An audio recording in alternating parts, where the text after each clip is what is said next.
We are now live. Good morning and welcome to the meeting of the Pensions Committee.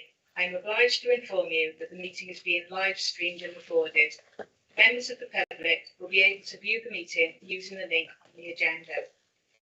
In the absence of both the Chairman and Vice Chairman, I need to ask for nominations for the appointment of Chairman for this meeting only. Please can I have any nominations? Yeah, I'd like to nominate Councillor Brian Williams, please. Okay, is that seconded? I'll second it. Okay, is everyone in favour of Councillor Brian Williams taking the chair for this meeting, please? Yeah, okay, brilliant. We'll swap places, Councillor Williams. Budge up, you lot, budge up. I have to be able to look at you here, Brian. I'm charming of you. I don't know if I agree with that. No, I wouldn't agree. I've got to look at you. Yeah. Take me there, right? So? We did presume to leave a seat for anybody in case we. I want to be the chair. I was asked. Oh dear. Yeah. It's not a bad one.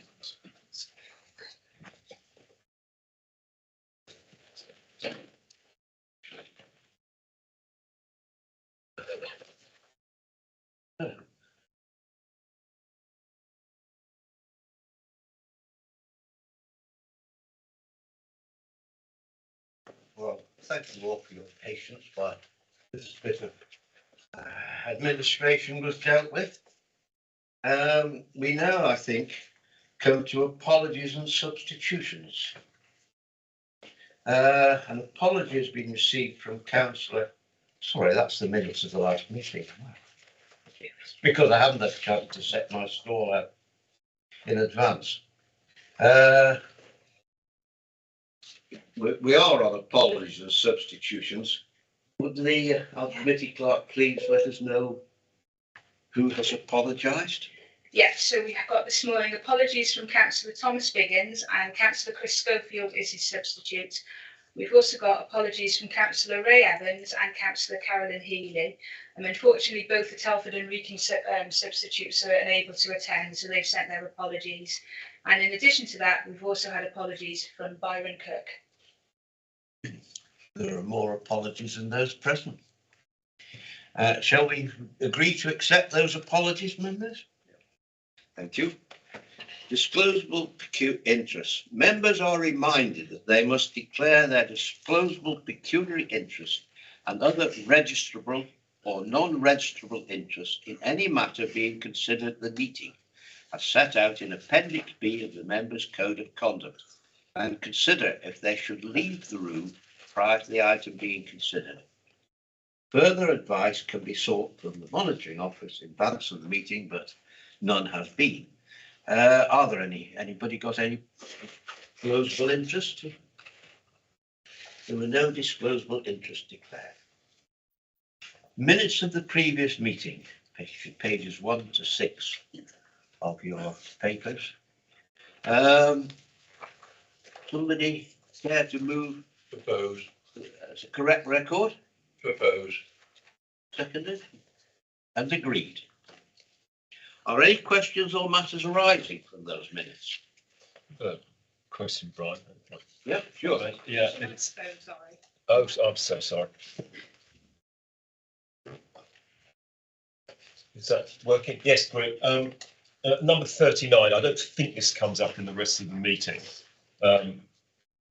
And it was a query I had about government actuaries for climate change and the funding strategy. Has that been? It was in the pipeline apparently. I just wondered if you'd heard anything. The funding strategy statement. Comment. It's the. I've got to find it now.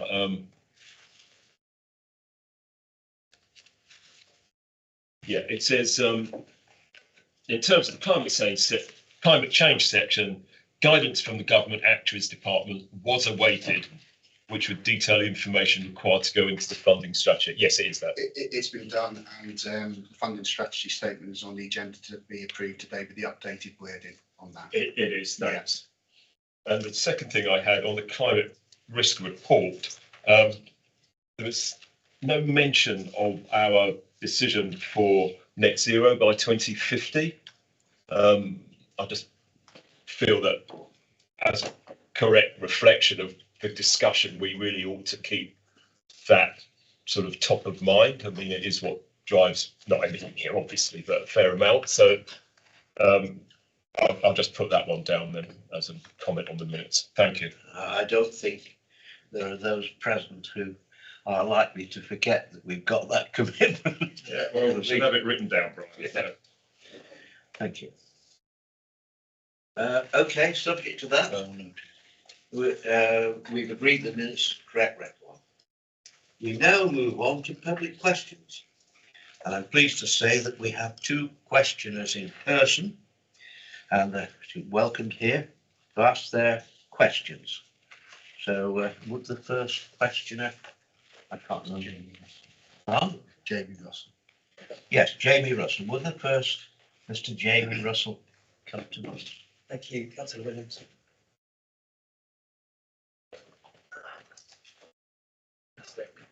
Morning, councillors. Recent climate risk reports received by the Shropshire County Pension Fund included financial models for a 3-degree warmer world. Can the Pension Fund Committee please tell concerned Shropshire residents, like myself, what a 3-degree warmer world would look like for them and their families and how their lives would change as a result?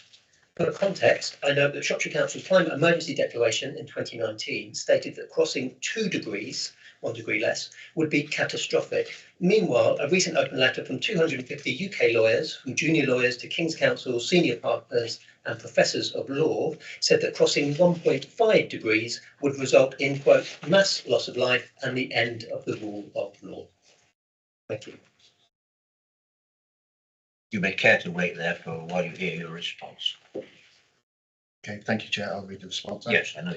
Justin. A 3-degree temperature increase would have an enormous impact on people around the world. These impacts include immediate geographical and human impacts as a result of rising temperatures, rising sea levels and increased extreme weather conditions, as well as further effects resulting from the socio-economic consequences of these impacts.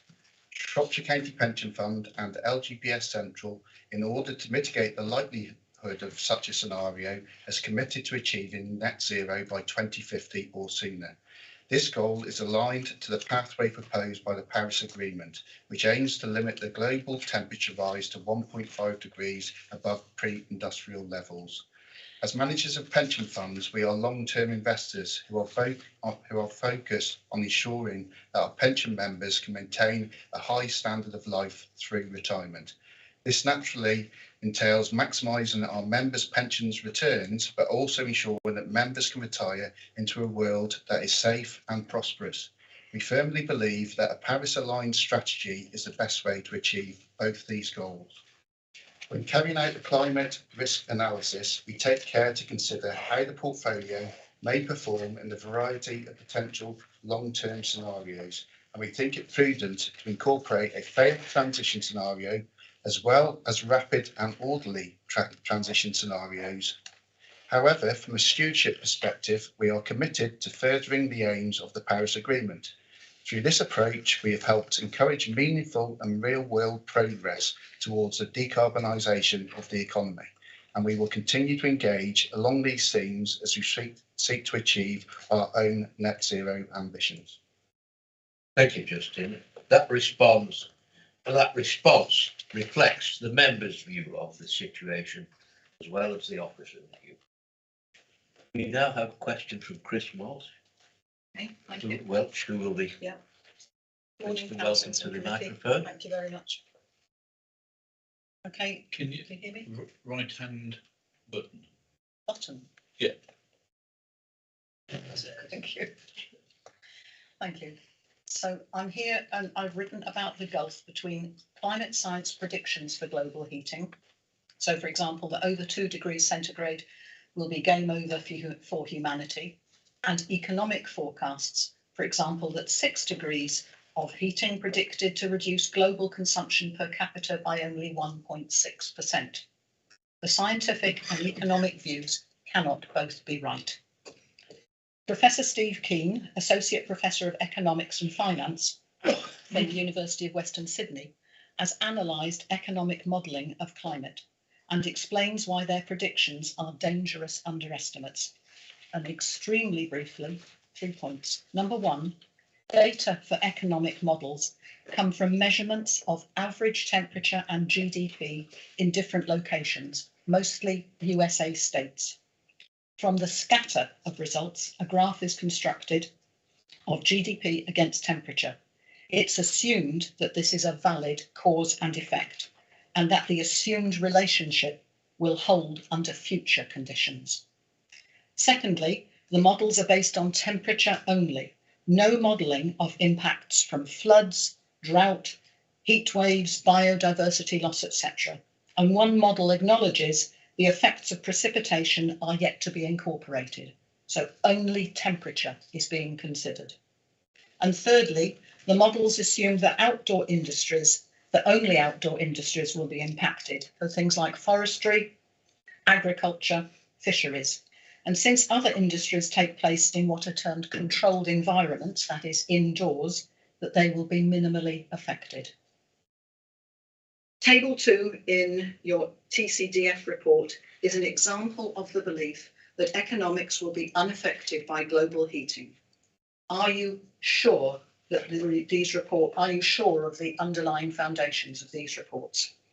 So my questions are, does the committee have full confidence in the TCFD economic predictions of fund performance as global heating increases? And is the committee confident that the TCFD report is legally watertight? Thank you. Thank you. You may wait now while Justin reads out the agreed response. Thank you, Chair. The evidence is clear that climate change will have an enormous economic impact, and every fraction of a degree of global warming will have major implications for physical risk associated with climate change.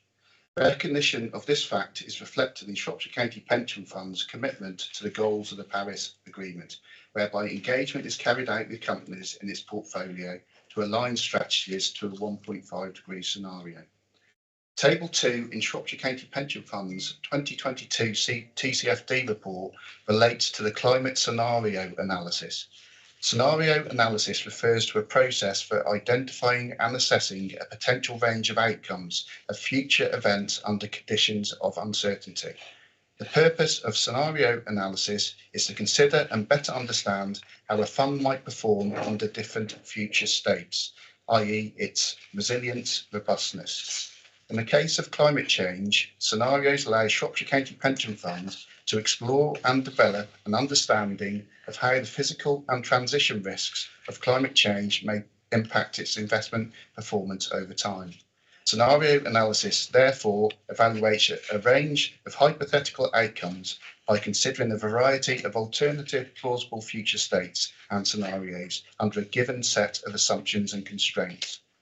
By analysing Shropshire County Pension Fund's current asset allocation against benchmark data across 3 different climate scenarios, the climate scenario analysis represents a practical insight which is grounded in the latest climate and economic insight. This makes it a valuable tool for assessing a fund's exposure to climate risk within each scenario. That said, climate scenario analysis remains a prediction and should be viewed with these limitations in mind. Thank you very much. Thank you for a full answer. Thank you. We're grateful to you for taking the time to come and address us personally today. So thank you very much. We now have 3 questions where the questioner is not present. Would you like to do the whole thing? Oh, people did the question. Pardon? People read the question. I'll read the questions. Yeah. Right. So the first question was a question from Michael Cripps, and it said, I note with some concern that BP was not engaged with on the topic of climate change by Columbia Threadneedle Street. As BP is one of the major extractors of fossil fuels, it is very hard to understand why this has not happened. As we know, the climate emergency is worsening, so could the fund publish the cost to the fund for the engagement that takes place, given that Columbia Threadneedle Investments and LGPS engage companies from multiple clients and charge each client it could be said that they are making a lot of money for proxy voting and sending out emails, letters, whilst the actual result on any change in the climate emergency is really non-existent. As a result of no change taking place, and as long-term investors, could the fund produce their roadmap to net zero, which it intends to put in place to achieve net zero and to avoid a financial catastrophe with stranded assets? Because if fossil fuels do not stay in the ground, we are heading for catastrophic breakdowns, both environmentally and socially. Thank you. Justin, yours the response for The this. response is Shropshire County Pension Fund has always been committed to integrating ESG factors into its investment process. As a pension fund with a long-term investment horizon, we believe that ESG is material to our investment portfolios, and that ESG integration will allow us to deliver better risk-adjusted returns as part of our fiduciary duty to our partner funds.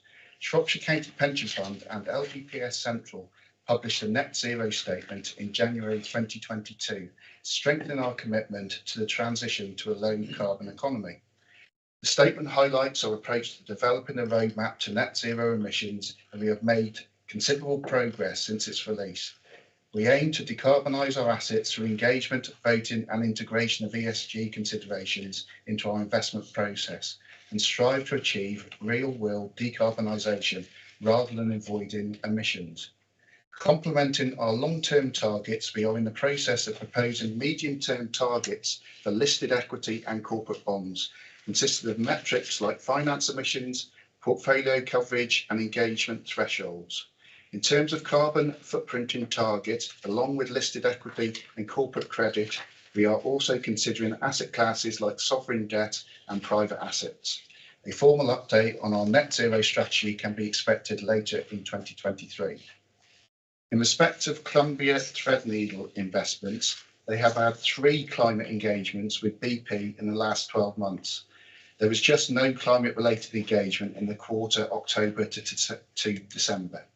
CTI have raised BP's backtracking on commitments and advised the company that this undermines the relative strength of their climate strategy, calls into question the board's governance on climate issues and weakens confidence in their forecasts on spending of any kind. They have highlighted to the company that the only way through this issue is to improve clarity and disclosure, to provide clear information on their low carbon spending, disclose all commitments within the context of overall emissions and spending, and be very clear on their product mix, how their product mix will evolve. They believe that despite extremely poor optics, BP's plan must still be viewed within the context of their peers, and the company still has stronger capex alignment and fossil fuel reduction commitments and disclosure than the next best companies in the sector. Thank you. Now, we now have 3 questions which are all vaguely, well, not vaguely, probably closely related to the subject. So Peter Chariton will read out all 3 questions, and there will be one combined answer which will be read by Justin Bridges. So would you read the 3 questions, making them obviously clear that there are 3 questions. Certainly, Chair. So the first question was from Jonathan Lill. In the last few years, oil majors, including BP and Shell, both of which are companies the pension fund invested, have announced net zero pledges and invested millions of dollars in advertising their new strategy for clean energy. The pension fund committee had previously praised the shift and said it shows that the companies are tackling the climate crisis and policy of engagement rather than disinvestment is working. However, this year, BP and Shell have announced that they are changing their plans and doubling down on fossil fuels instead. Shell told investors that they plan to slow investment in renewables in 2023 and invest in climate-wrecking natural gas instead. BP plans to use its record profits from 2022 to expand its investment in fossil fuels and spend $8 billion more on oil and gas exploration than previously anticipated. BP also said it plans to cut greenhouse gas emissions by 35 to 40% by 2030. However, these have now been reduced to 20 to 30% decrease in emissions. Would the committee agree that this strategy engagement has been a complete and utter disaster? The next question was from a Paul Cooper. That was, as Shropshire County Pension Fund recipient, I have repeatedly said I don't want to be paid from the profits of earth-wrecking companies. In the view of the unremitting refusal of BP and Shell to scale down oil and gas, in the fact they're doing the exact opposite, isn't it time to take a moral stand and pull out of those companies? And the third question was from Joanna Blackman, and that was, does the Pension Fund Committee have a pathway in place should it decide to divest from fossil fuel companies and follow the example of other council funds that have divested? If not, how can it assume that divestment wouldn't be beneficial? And since all those three questions are on divestment, we're having a combined response. Thank you, Peter. Justin? Thank you, Chair. The response is, like many responsible investors, we were disappointed when BP announced its plan to scale back its transition targets. However, it is important to see engagement as an ongoing process where progress must be considered from a broad perspective. Despite BT's recent announcement, the company remains a sector leader regarding the ambition of its transition targets and strategy. It also remains on track to achieve its goal of a 50-50 capital expenditure split across clean energies by 2030.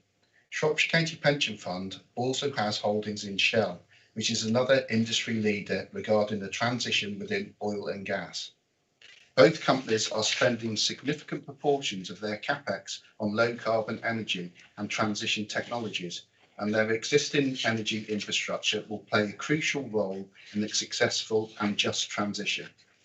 That said, directing our engagement efforts to encourage increased ambition and action remains critically important to fulfil our fiduciary duty to our shareholders and ensure alignment to the goals of the Paris Agreement.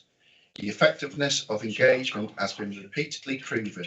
The differences in climate transparency and ambition between those companies engaged by Climate Action 100+ and those not, as well as differences between publicly and privately owned companies, is clear.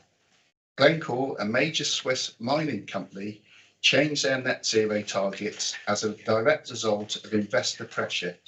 Transparency around climate-related lobbying is clearer than ever, also as a result of increased investor demands for such changes. Active ownership and engagement does generate tangible and positive impacts. LGPS Central is at the forefront of these engagement efforts. It is present in Climate Action 100+ collaborations for both BP and Shell, the latter for which it is active in the focus group. LGPS Central has voted against management at both companies in the 2021 and 2022 AGMs, and earlier this year escalated its engagement strategy with Shell, presented evidence to the court alongside Clients Earth's claim against the company's board.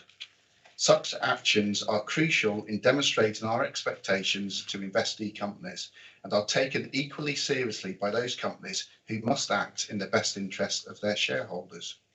We are confident in our conviction and responsible ownership and engagement is the best method of instigating real-world change.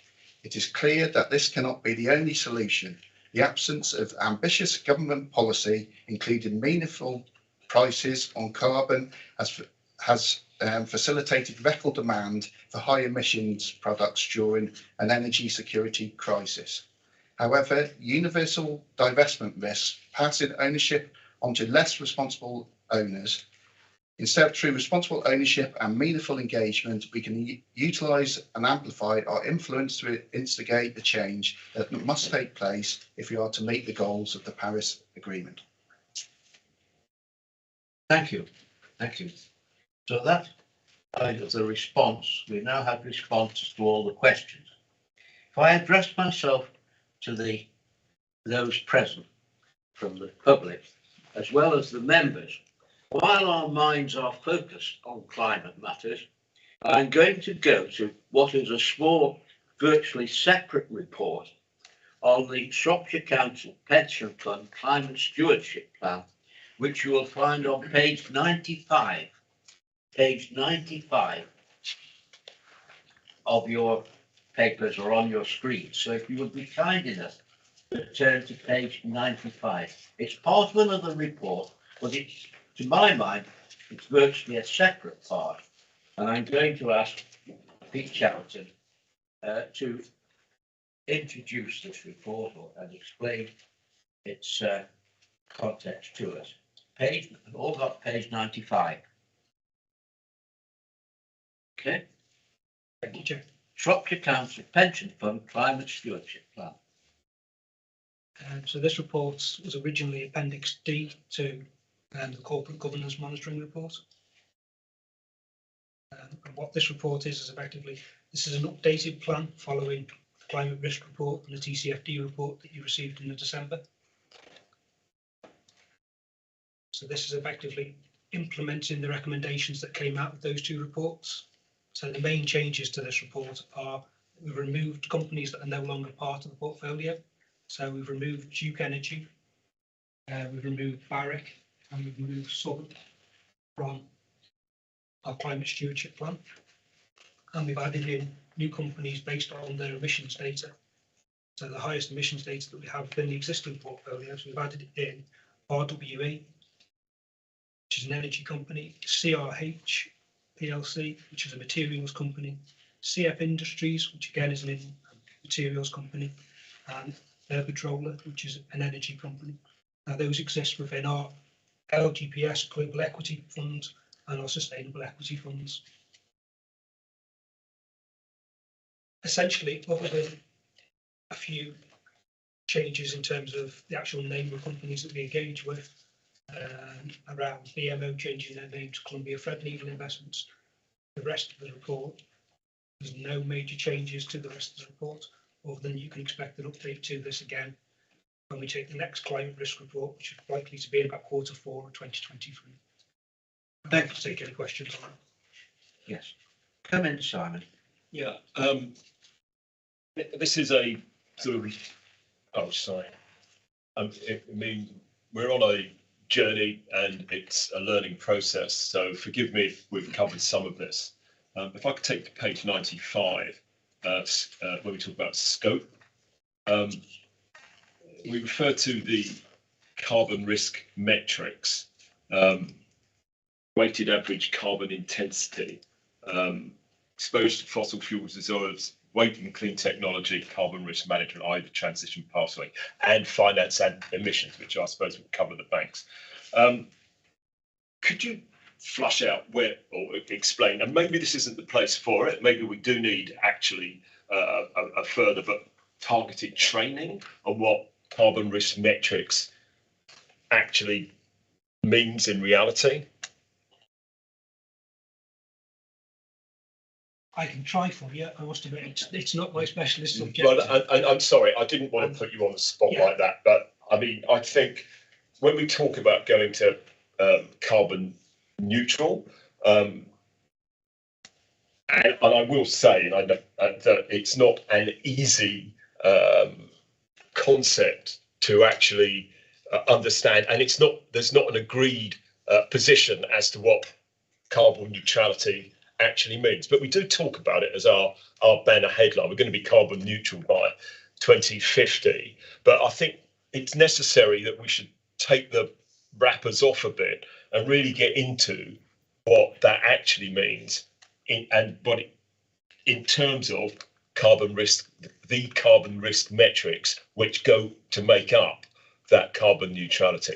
And I mean, to get a full answer of that today, I think is inappropriate, but just not possible. So I'm not going to put you on the spot there. But can I ask the chair, can I ask you, Justin, to actually put together one of our training sessions just on that? We know what climate change is, but what exactly are we talking about when we're talking carbon risk metrics? Where do they come from and how do they add up, basically? Yeah, that's no problem at all. I'll let you off on that. Thank you. Yeah. So that's noted. We'll have a training session on that. Good. Any other comments on pages 95 to 98, which are about the climate stewardship plan? Everybody happy with that? Well, we don't vote on it now. We don't vote to accept it now because it's part of another report. But I felt it appropriate to take it at this time to demonstrate how seriously, right across the council, not just in the pension fund, but right across the council, we take our journey to net zero by 2050 as not just a target, but as an intent to achieve. So thank you for that, members. I think we'll now move to the main report, which is corporate governance monitoring. The bulk of the report is about corporate governance monitoring, and Nick Chatterton will take us through that report. Thank you. Thank you, Chair. Again, this is a quarterly report that most members will be used to seeing. It includes the voting reports from our managers, including LGPS Central, LGIM, so Legal and General Investment Managers and Asset Portfolio Holder, Columbia Threadneedle Investments as our overlay manager, and also the Local Authority Pension Fund Forum, which is a group that we're part of and actually does collective engagement on our behalf. So those are included as appendices A to C within your pack. And then we've just taken through Appendix D, which is the changes to the the climate stewardship plan. I'm happy to take questions about those, if there's any questions on those appendices. Roger, come in. Thank you, Chairman. Got two areas of questioning. On page 36, there's reference to deforestation campaign and collaboration. And on page 93, it says, we will continue to work on achieving our milestone as part of COP26 commitment on eliminating agricultural commodity-driven deforestation from investment portfolios, which we signed in 2021. And then above that, as communicated in our deforestation policy, we will be sanctioning companies for not meeting our minimum expectations of having a deforestation policy or programme from 2023 onwards. Are we doing it? What sort of sanctioning are we doing?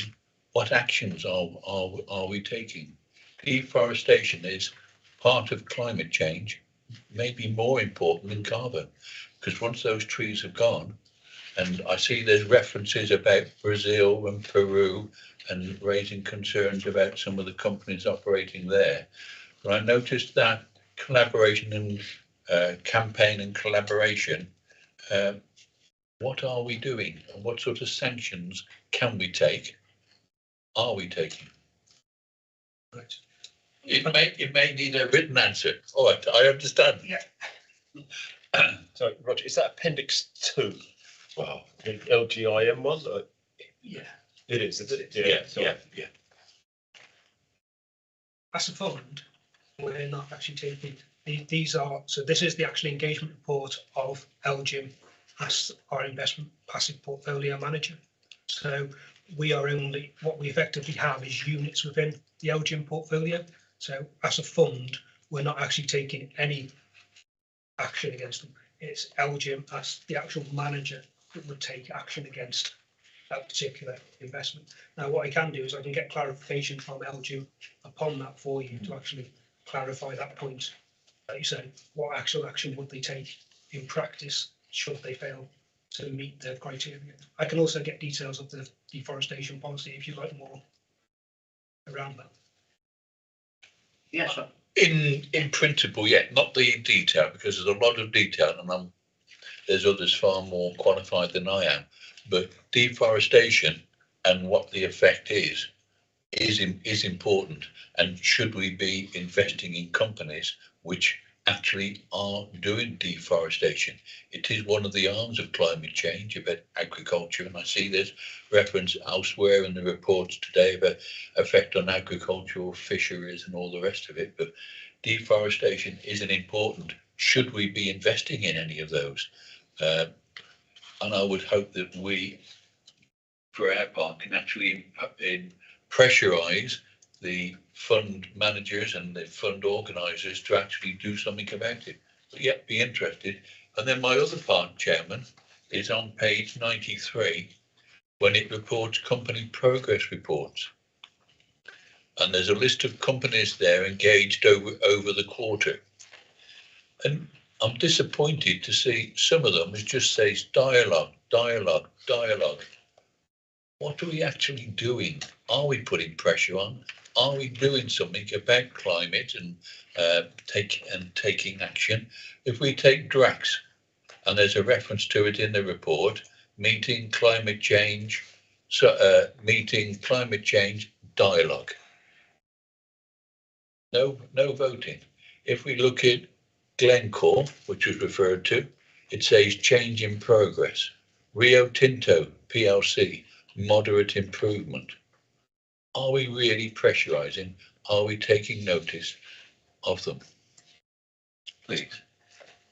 Well, that report's come from our manager at LGPS Central. So what I'll do, again, I can take that on board and I can go back to them and I can say, look, we want actual, almost a report in the basis of effectively the LGM report, which gives an outcome as to what the actual engagement has been, the actual outcomes of those have been, rather than just, like you say, a comment that says we've engaged with a particular company. I have read a report of a recent meeting that was held and about the summation and climate change, and I would have wanted it to be a little bit more tougher than what it says. So I would be grateful to receive information from them. Thank you, Chairman. Could I add to that what I understood from this, because I read this report, Roger. I think we must remember that we only, as shareholders, whether proxy shareholders, UL, GPS or direct shareholders, we can only actually vote and attend at an annual general meeting. And I assume that dialogue means how we talk to these people, how we try to influence these people through meetings outside an annual general meeting. I was heartened by the fact that we do have dialogue with them on the assumption that it is in between annual general meetings, and we're trying to influence them in the best way possible, even though our only actual rights would be to ask questions and vote at the AGM. That's my understanding. If you allow me, Chairman. Yeah.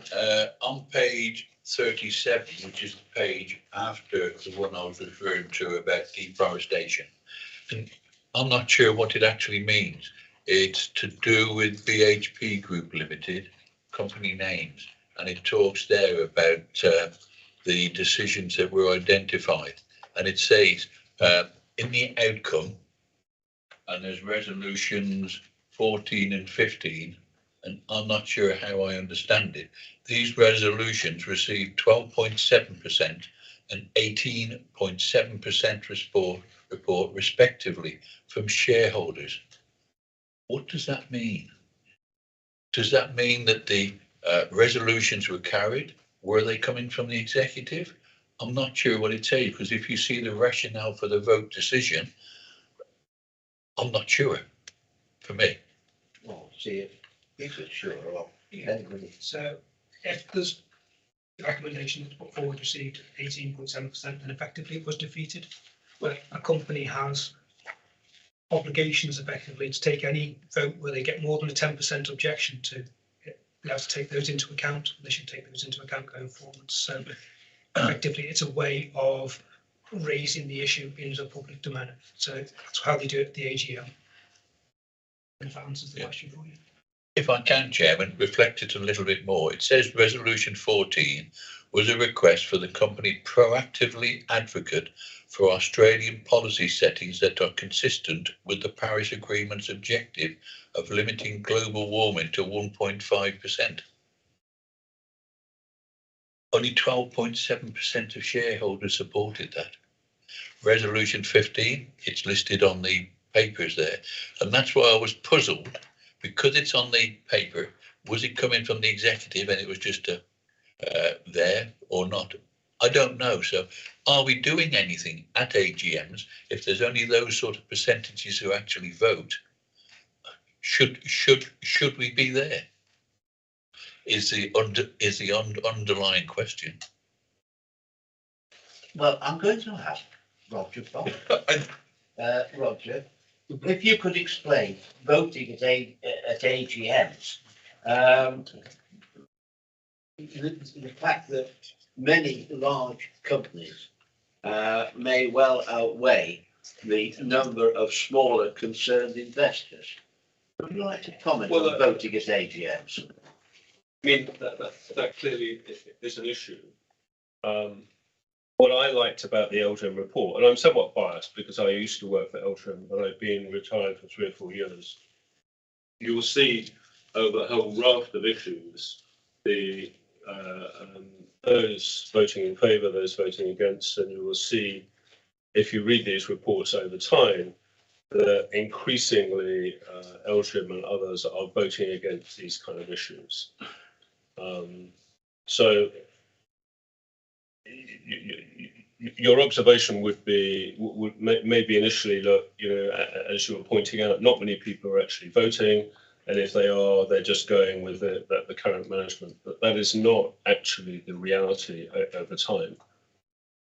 Pressure groups have been successful. Managers themselves have been very, very proactive. So the number of abstentions and votes against is rising, and rising quite sharply. I think that's probably the best explanation we can offer you at this time, Roger. I mean, were you looking for anything else, Roger?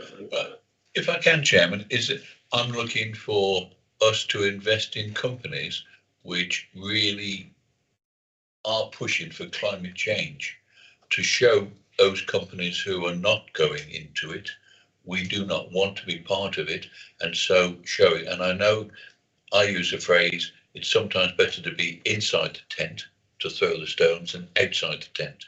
You can be sometimes more effective.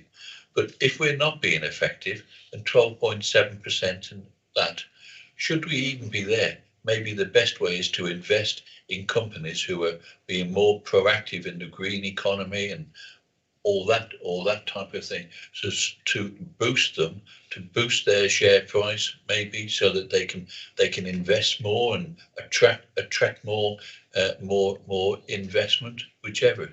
But it's that sort of thing that I want us, and I think, as was said in the report earlier on, that we have a responsibility for the young people who are at present paying into the pension fund to be able to enjoy a pensionable life like we are doing at present, and not have a catastrophic failures which could happen if we do not achieve 1.5 or even 2%.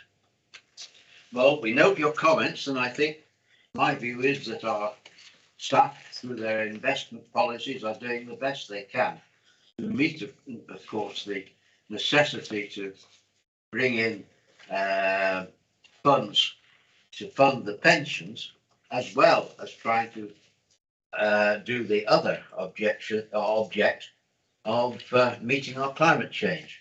So we note your comments, and I think we can't take that any further today. I've got one factual question which I'd like to ask, and if I take you to page 9.2, there is a reference to financed emissions. I'm not sure that I don't understand what financed emissions are. Could you explain that, please, Peter? Again, I can give it again. Anybody? All of these things are quite complicated. So let me give it a go. As an ex-banker, I think what that's talking about, I mean, what that's referring to, I think, Chair, is should a bank be financing a coal mine, then it's financing the emissions that come. So its hands aren't clean because it's allowing the company, RWE or somebody, to actually create the emissions. And help me. Anybody else? Anybody else want to pitch in? Chair, Chair, if I was going to just add to that, I think that's exactly correct.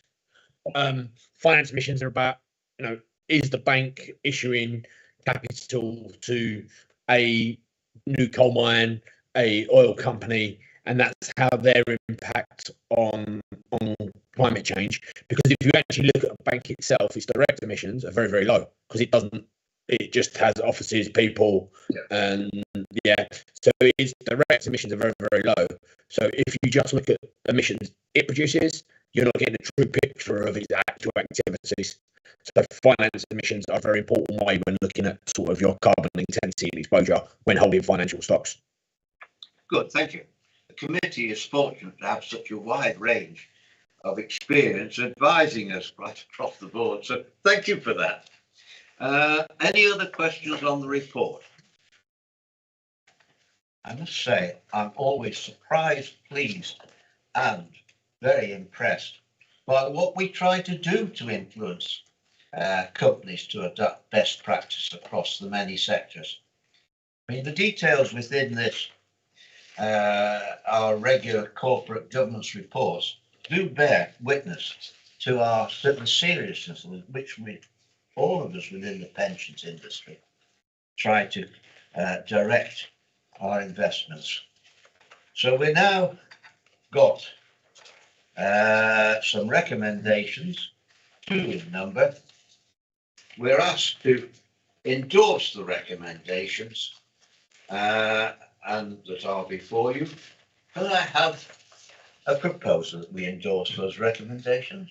Seconder, Roger, and agreed. Thank you very much. We now move to page 99, agenda item 6, pension funds treasury strategy. And you are on stage, Justin. Thank you, Chair. So happy to take any questions on the report, but it's this relates to the small working cash balances managed by Shropshire Council as the administering authority for the pension fund, and it mirrors Shropshire Council's treasury strategy to help manage the day-to-day transactions of the fund. The cash balances are very small, so it's currently between 1 and 8 million. And as you're aware, all the other assets are managed externally by external cash managers. The investment priorities continue to be the security and liquidity of the investments, and the cash balances are invested with highly credit rated organisations. And the pension fund cash has to be invested separately to Shropshire Council's cash. That's why we have a separate pension fund treasury strategy, but it does mirror Shropshire Council's treasury strategy, which has recently been approved at Cabinet and full council. So I'm happy to take any questions, and the committee at this asks to approve the report and the recommendation. Sorry, Chair. Yeah, come in. Yeah, I just wanted to be clear that we are talking about very short term, i.e. less than 12 months. I think reading, was it to 8.3, we talk about the opportunity that you may have within that 12 months to invest for 5 years. Yeah, or 5. So that was just a bit. Yeah. I just felt we needed some clarity on that. I know where you're going, I know what you mean, but it's not what it says, basically. Yeah, they're all investments under 12 months. So for generally between 1 and 3 months, just to manage the cash flows of the pension fund. So, when pensioner payments and payrolls are due and back payments are due. So, it's a small, invested short term, basically under 12 months with highly credit rated institutions. Fine. Roger. Yeah, to expand on that, my understanding is that the policy of the council is that it's up to 5 years, but the policy that we've set is that we wish it to limit to 12 months. Yeah. Right. That's very concise, Roger. Thank you for that. Any other questions? If not, we're asked to approve recommendations in 4 parts on page 99. Shall we agree those? Thank you. All agreed. The second clerk wishes to record, and we're all in agreement. Thank you. We now move to Item 7, the Pensions Administering Monitoring Report. And I'm sad to say that Debbie is not among us today, but is coming remotely to us. I'm going to take you through the report on behalf of Debbie. Hi, Chair. Sorry, Councillor Williams. I am here remotely, but I've got COVID and I'm not quite in a state to present. So Rebecca is going to do it for me. So I'll pass over. Thank you. Your dedication in it totally impresses us enormously. Thank you, Debbie. Thank you. Bye. Thank you very much, Chair. So I'm going to take you through the administration monitoring report. You've got usual updates at the beginning of the report regarding team workload, performance and employment performance over the last quarter. You've also got some updates in the report on some latest projects that the team are currently undertaking. So the valuation, a disaster recovery exercise of the pension admin system, and a frozen refund exercise where we've been writing out to members who haven't yet claimed a refund. We've also given you an update there around our communication plans for 2023. We're asking you to approve some policies, 2 policies, the funding strategy statement and the employees events policy have had updates following the 2022 actuarial valuation. I think the funding strategy statement was brought to you at your December committee. So this is just the formal approving of that. There are the 2 policies which we've just done an annual review as part of our standard process, and there's no significant updates to those.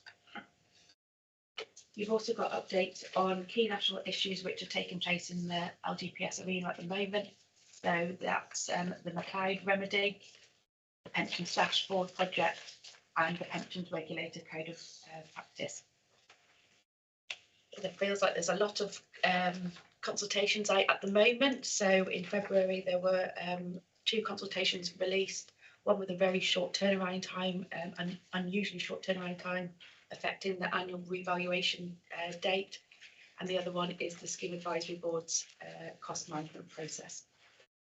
And I'm happy to take any questions that members or chairs you have. Thank you. If I could ask a question, if I can take you to para 7.5. Yeah. About a staff vacancy. There were no applicants. And I wonder how one gets involved. What is the actual training required for staff vacancies in pensions administration? Are these just at the lower level? I don't mean yourself or Debbie. Are these just clerical vacancies that we're trying to fill, or are they trained pensions administrators? However, one becomes a trained pension administrator, and coupled with that, do we employ any trainees by apprenticeship in this particular specialisation? Thank you for your question, Chair. So firstly, I want to clarify the point in the report and also give an update on since this report was produced. So we did try and recruit for that vacancy through an agency, and as the report states that we didn't have any suitable applicants. The reason why we did that is we wanted someone in quickly to fill that gap. So that option didn't work for us because there wasn't any suitable applicants. But we've just gone out to formal advert using the Shropshire Council recruitment process, and we had 27 applicants for that post. So we actually closed the deadline because we'd had enough to look through. So to pick up your point regarding this particular post, it's not just a clerical post. It is the lowest grade that we offer in terms of the team. It is a pensions assistant role, but the pension, I think it reflects how pensioning is getting more complex to administer. It's not just basic admin anymore. It's dealing with a lot with data going into the system, understanding the data that's been submitted by our employers and then moving tasks on to in order for that record to be correct. And then to pick up your point around apprenticeships, so we have nationally looked at, and in the pensions industry, we've been looking at apprenticeships for a while. Unfortunately, there's no providers out there which offer a specific LGPS apprenticeship. We've tried to look at that. There are other sort of more wider pensions apprenticeship, but nothing specific for the LGPS. But I know that it is something being discussed by the Scheme Advisory Board, and whether that is something to be offered in the future, which we very, very much support, because we want good people to stay with us and we want to train them. So that's something that's hopefully going to come out, and it's one of the recommendations in the Scheme Advisory Board Good Governance project, that nationally a national pensions apprenticeship perhaps is being looked at. Thank you. That's a very clear answer. If I can ask one other question that arises out of this. Is there a professional qualification for pensions administrators, Debbie, and yourself? There is, yes. So there is the Chartered Institute of, it's called Payroll and Pensions Professionals. But yes, it's so CIPP. I've actually done that qualification. Debbie has as well, and lots of the team members have. As I said, it's not specific to LGPS.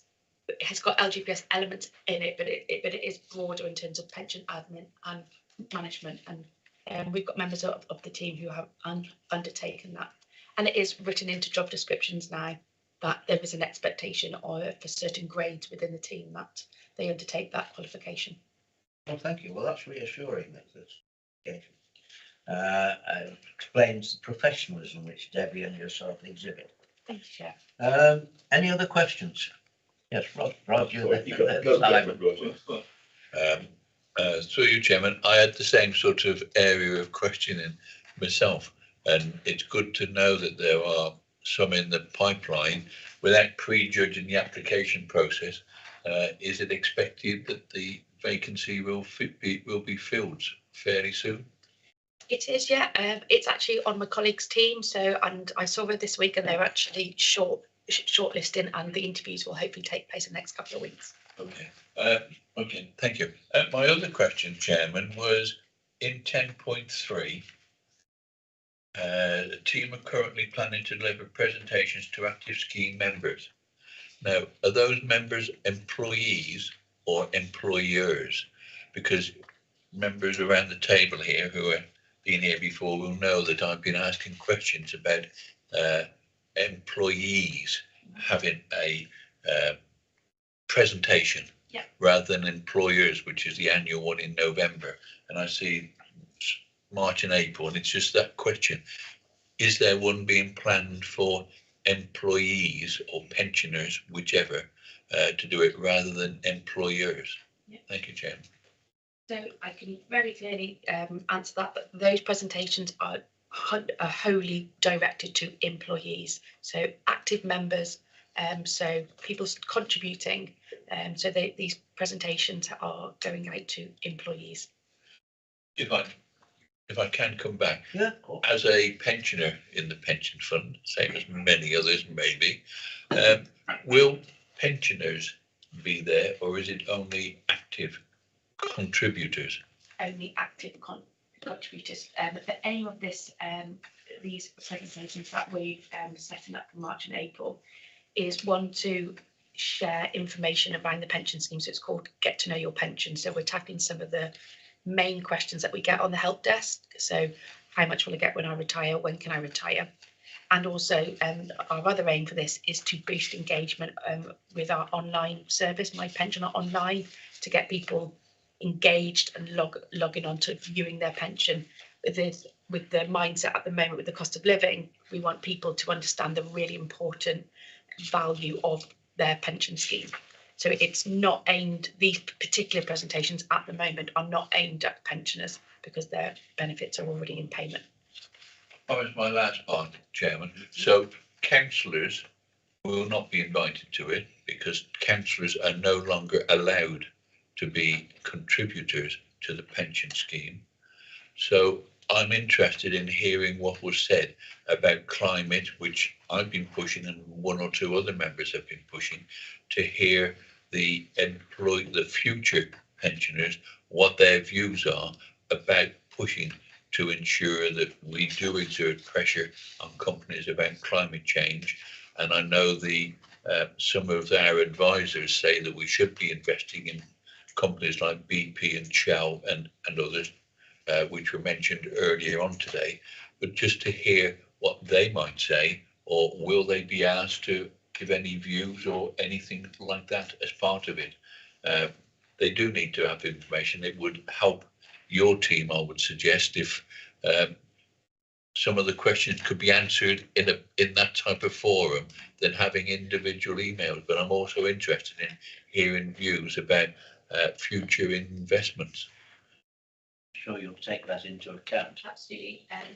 We've got for our pensioners, we've got the biannual newsletter which we send out called In Touch, and Jean helpfully writes a update on the work of this committee. Pete's just written something to go in that magazine, so that will be going out to pensioners. But thank you for your comments.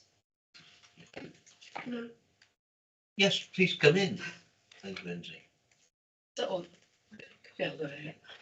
First of all, thanks to the team for their brilliant work. I know all the members that I've spoken to absolutely think you're doing a great job. So thank you. But also, so this is kind of like the events will be online, won't they?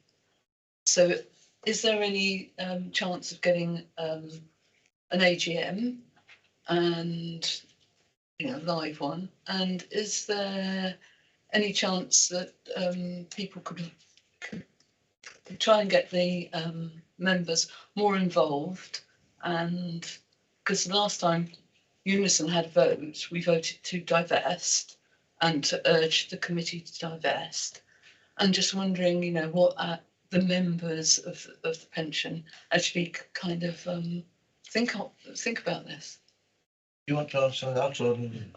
I can answer the first part and then I'll pass it over to Justin. So just to pick up, so the majority of these presentations will be delivered virtually, but we are offering 2 dates in April out to our employers to, in essence, book us, so we can attend a workplace and deliver a presentation and do some one-to-ones with scheme members. So we've communicated that out to employers.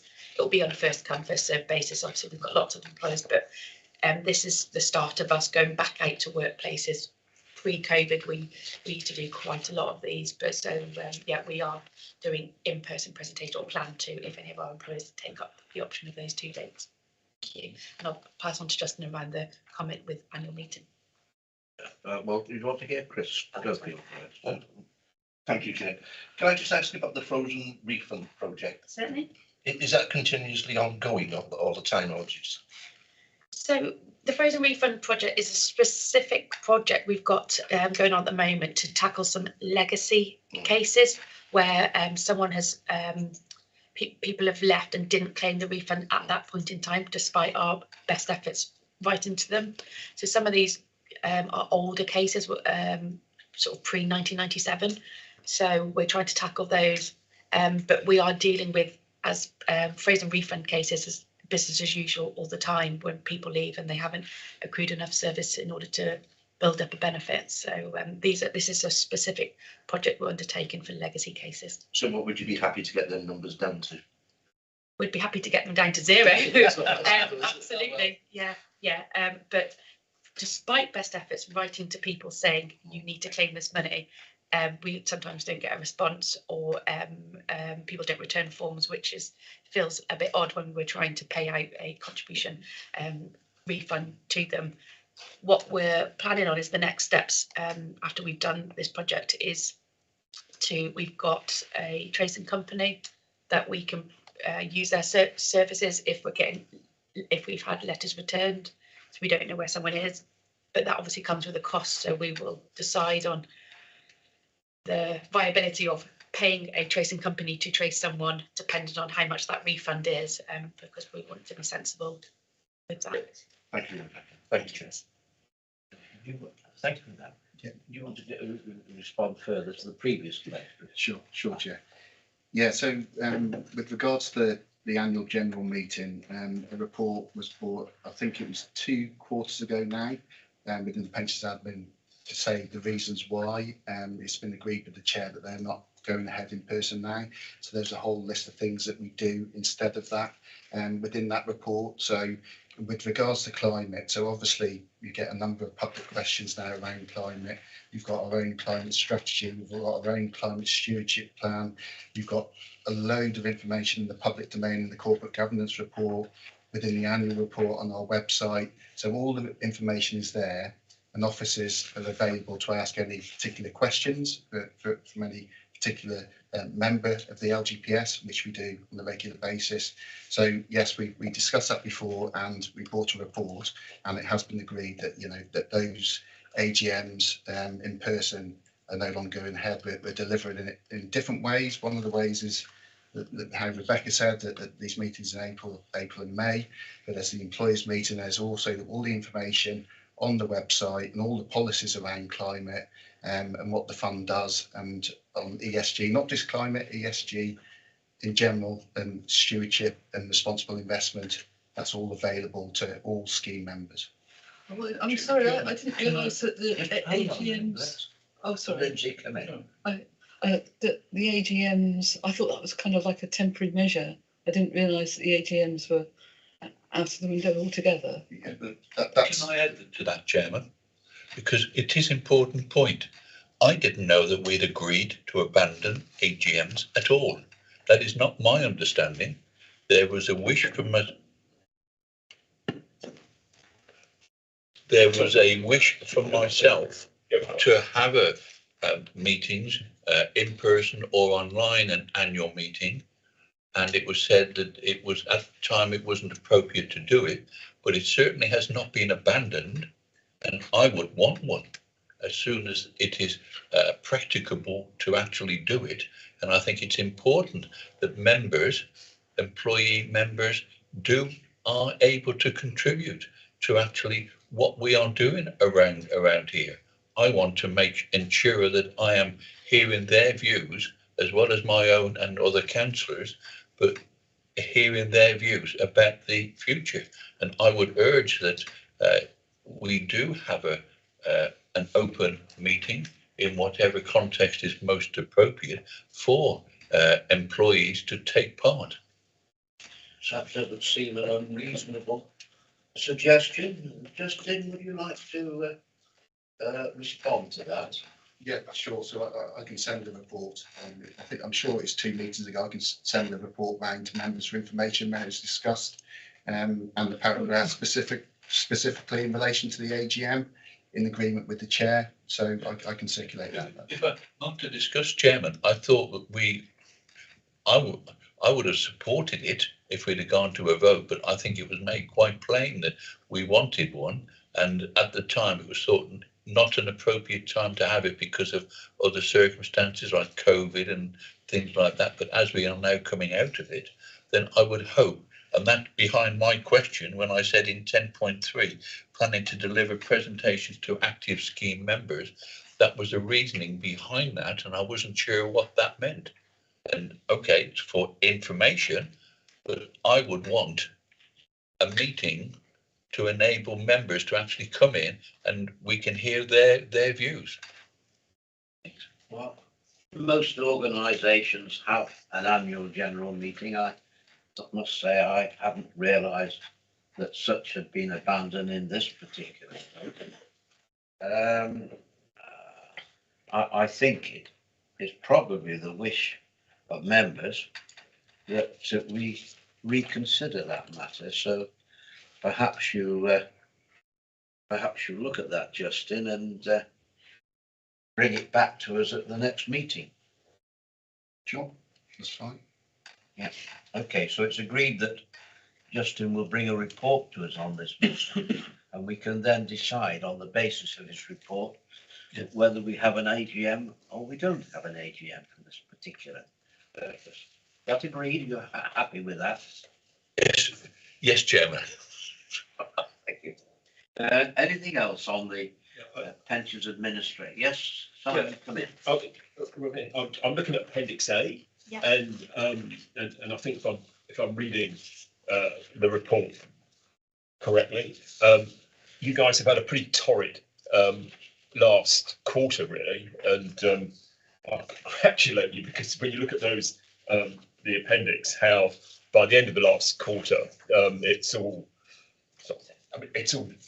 trending back in the direction I'm sure everybody here would like to see it trending in. And I congratulate you for that. Do you want to just comment on why it was so tough for you guys in the last quarter, and how that you're confident that going forward that you're on top of it? Or Yeah, I suppose we always see a spike at the end of the year due to staff annual leave and in the run up towards Christmas. So December's task lists always go higher. Sure. But I think generally pensions are more complex to administer. There's a lot more factors, and we have got more changes come in, and more changes have come in. So not only have we got business as usual, but we've got more and more now coming at us with rectification. So the cloud, looking at data, we've got more data to look at and to hold and to check. And despite we've got systems in place, we've got a system called iConnect, which puts information into the system. It's getting a lot tougher to administer the scheme. It's not just a Shropshire issue. This is a national issue that this scheme. Are you confident that you've got the people and I think you will be on top of it? Yeah, well, we say with trepidation we were confident. We want to do we want to achieve all the things, but that's that we need to do. But we have to prioritise what we can and can't do. And I think a couple of years ago we put a business case together to get more staff to do the things. But I think it's becoming apparent that things have changed as well, that there's more projects, there's more consultations out for more changes. So that staffing will need to be looked at again as things get more, as more things are placed on the team or people leave. So it is on our risk log. Yeah, I just think, Chair, that's one of the issues that as a pensions committee we just need to keep right front of mind, really. Thank you. And the stats, as ever, speak volumes, really. I mean, because if you look back to last December and this December, it's a lot worse this December than it was last December. That's it. You need to look at our membership numbers. Membership numbers are increasing, which is great. We've got people joining the pension scheme, but not so we've got people joining, but we've got a lot more deferred members because people. So that's still a record to administer, to check, to perform annual tasks on. So not only are memberships increasing, but there's just a lot more complexity to administering the scheme now than there ever has been. Thank you. I don't think it will go out of our minds, Simon. As responsible for pensions activities right across the board, administration is obviously something that members will want to keep well under their control.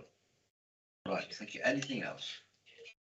Well, thank you, Rebecca, for the quality and the clarity of your responses. We're grateful to you for that. Thank you very much. You will note now, members, if we go to page 1, which is page 111 of your report, 4 policies require members' approval. These are the funding strategy statement, the employer's events policy, and the other 2 policies which have not been altered. So we are to approve the updated funding strategy statement and the employer events policy and the various other policies, the 4 that are mentioned in the report. So members are recommended to accept the position as set out in the report, and with the clarity of Rebecca's responses we are able to do that, and to approve the updated funding strategy statement and employer events policy at Appendix C. So, which includes the 4 policies mentioned above. So shall we do all that? Is it agreed that we accept and approve the report? Proposed by Roger, seconded by Chris, agreed by the members. Thank you very much. Now we come to a natural break. We're going to exclude the press and public when we return and deal with the rest of the programme. So I intend to have a quick 5-minute break now, and we'll return just after 20 past and complete the rest of our agenda.